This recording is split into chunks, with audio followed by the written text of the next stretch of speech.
What's up, it's Marco back here on the Stage Soccer channel. Today I'm going to be talking about the United States versus New Zealand Olympic game, as well as some injuries and possible replacements for the CONCACAF Gold Cup team. If you want to skip to the Gold Cup thing, that's going to be at the end, but I'm going to be starting with the USA versus New Zealand game. Man, it was a pretty good performance. I mean, winning 5-1, you can never really be disappointed about that, but there were a couple of things that you have to just put into context, because USA, they are the better team, but man, there were some pretty weird moments to it. To start things off, there are a couple of changes for the Sweden game. Rapinoe, Julie Ertz, Carli, Lloyd, Sonnett, and Tierna Davidson were all inserted into the lineup. And I feel like there were some good changes to this. I feel like that really contributed to the win. The main thing I want to talk about was just how many 50-50s they were winning. And like when you saw that, you're like, okay, we're going to bounce back this game. Like Julie Ertz especially, she was like a big contributor to this. Lindsey, Horan as well. They were just winning so many balls in the air constantly. Like the press was just on. They were just really running at that New Zealand team, forcing them into mistakes. And when you could see that energy that they were bringing to the game, you could tell like, okay, yeah, they're going to bounce back. That was like a maybe not a one-time thing, but they're in it now. Also, some really nice combinations. There was one beginning of the game that led to a shot. Just how well they were combining, I thought that was really good, especially with the ball on the ground. We're going to get to that a bit later, but yeah, something interesting is they really didn't control the game, and when they did, it was just through the press. But New Zealand were getting their chances. It was they scored a goal through that. They were getting a lot of balls in the box, a lot of time and space, and you know, I really don't like how they were doing that. If they're going against Australia next game, Sam Kerr won't let that slide. And yeah, New Zealand, I mean, it worked because New Zealand was a pretty poor team. They were able to press them a lot and just, you know, outrun them, out-athletic them, and force New Zealand into mistakes. But when they're against a better team, that won't happen, and that could be pretty dangerous. Another thing I thought was there were too many crosses this game. I felt like they were more dangerous with the ball on the ground. Really, they had some really good moments combining. That was the first goal, and you know, they were looking really dangerous. I feel like they went away from that a bit too much.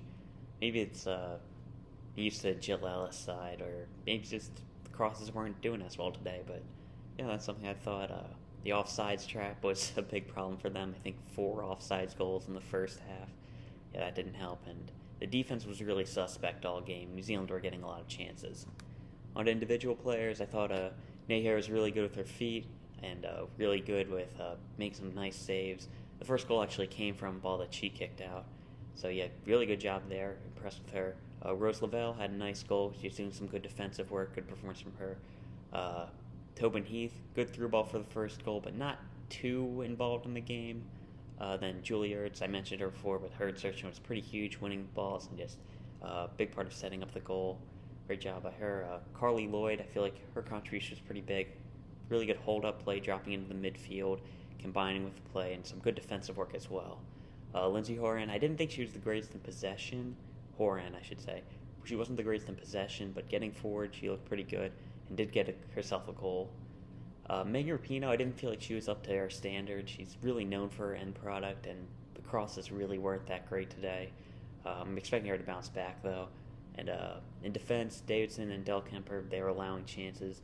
There weren't too many, but when they did get pressured, I don't feel like they dealt with it well. And Sonnett and Dunn, they weren't getting as involved as they could have been. I feel like they could have gotten forward a lot more, especially in the first half before the game just really got out of control. And the subs, well, they did their job. They both scored, but I feel like the game was already over at that point, so you got to take goals like that with a grain of salt.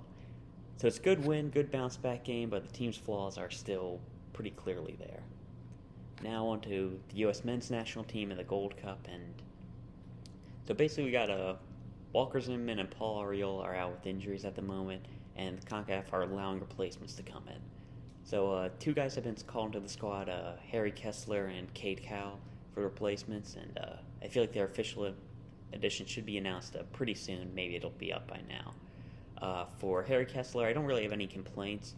Maybe I would have liked to see Austin Trusty, but I'm from Philadelphia, so I like him more, and having that left-footed option could be good, but I feel like that's splitting hairs, and Kessler, that's a decent enough call-up for a backup center back. You know, it's going to be interesting to see how he does, because that formation could change. Donovan Pines wasn't that good for the national team, so maybe you want to revert to a 4 at the back and just go with Miles Robinson and James Sands. But at the same time, James Sands might not be as comfortable on the ball in a 4 at the back as opposed to the 5 at the back, where he could really get forward and almost turn to like a 6 at times. So, interesting decision to be made there, and I'm not confident in Greg Berhalter to make the right call, but I'm just throwing out those options. Next, Cade Cowell. I feel like that's tough because he's another striker we're calling up, and we don't need any more strikers, but I'm really excited to see him called up. He's a great player, a really good prospect, and I'm very high on him, but we needed a winger this game or somebody could play out wide. I mean, it really shows how basically poor the winger depth is in MLS, especially with Jordan Morris being hurt and Chris Muller's on his way to Scotland now. So that's why he wasn't called up. But, man, this is not looking the greatest for the team. I mean, I'm interested to see if Cowell can play out there, but I think at this point you probably start Matthew Hoppe and Christian Roldan again. If DK's 100%, he's up front. If not, Yazzie Zardes. And that attack is not looking too great. And if Jamaica has a good game, it could be weird. I feel like this would have been a good call to call up Caden Clark. He's back from his injuries, and he has played outright before where he would be. And I feel like he would have helped out the team. It would have been good to get him some national team experience before World Cup qualifying. And yeah, I'm pretty disappointed that he's not there. He's already back from injury. I feel like it would have helped the team more. I'm still really excited to see Cade. I personally didn't have him in the squad, but he was like right on the bubble, and he probably deserved to be in. See, striker was a good position for us. But I'm excited to see him, but I really feel like Caden Clark could have made a good contribution.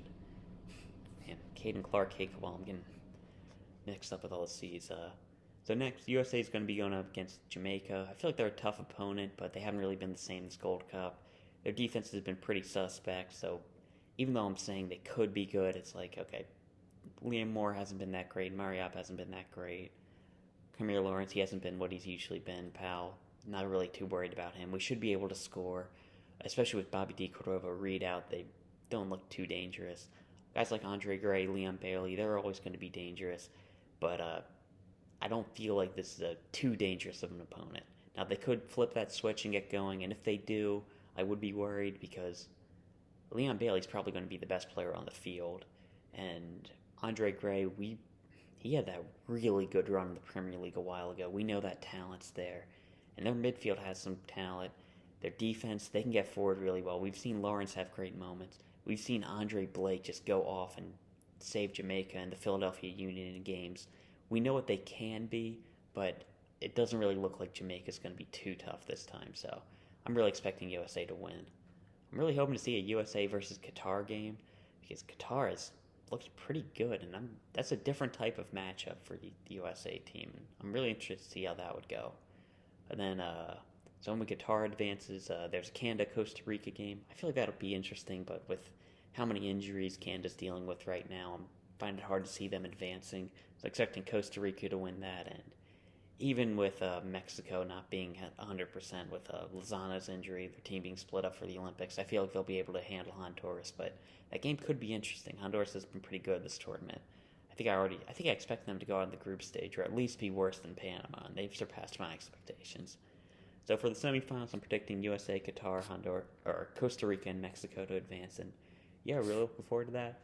Really looking forward to seeing Cade Cowell and the national team. Hopefully he gets some good games. And yeah, it was a good women's game this morning. Actually got up for this one because I would have watched the first one, but I thought it was 4:30 p.m., not a.m. So my mistake there. Yeah, that's all I'll talk about. See you.